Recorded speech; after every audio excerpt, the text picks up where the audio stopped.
nyo. Ang tula ko pong ito ay inahandog ko po para sa mga magulang na walang sawang gumagabay at nagmamahal sa kanilang mga anak. Ito po ay inaalay ko rin sa aking mga magulang, sa aming ina at sa aming ama na patuloy na gumagabay at sumusuporta sa aming mga magkakapatid.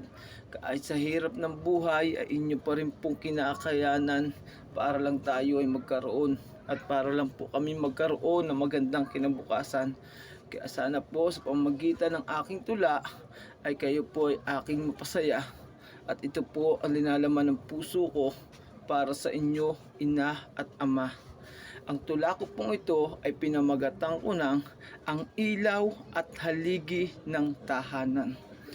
Sa pagmulat ko sa mundong ibabaw, damang-dama ko ang yakap at halik ng ina kong mapanglaw.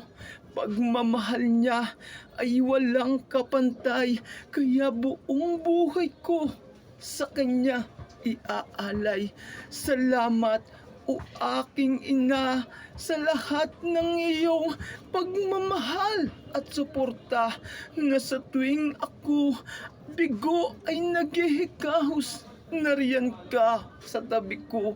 Simula pa lang noong ako'y musmus, di wari masukat ang iyong katapangan na sa buong buhay ko'y ibinigay mo ng lubusan.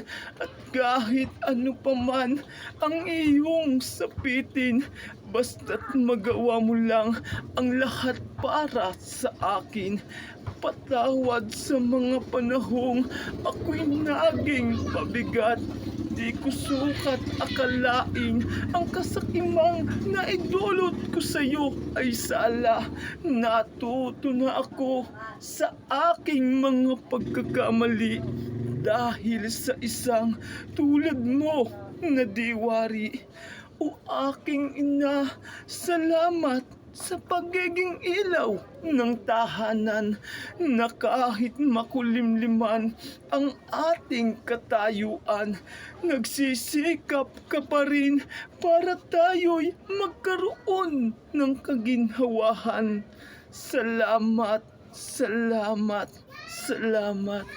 Biyaya ka ng may kapal mula sa aking pagmulat. Hindi ko bibiguin lahat ng iyong paghihirap. At sa aking ama na haligi ng aming tahanan, na kahit kailanman hindi mo kami iniwan. Sa hirap at ginhawa, palagi ka naming kasama. Salamat o aking ama sa lahat ng sakripisyo na iyong ipinakita.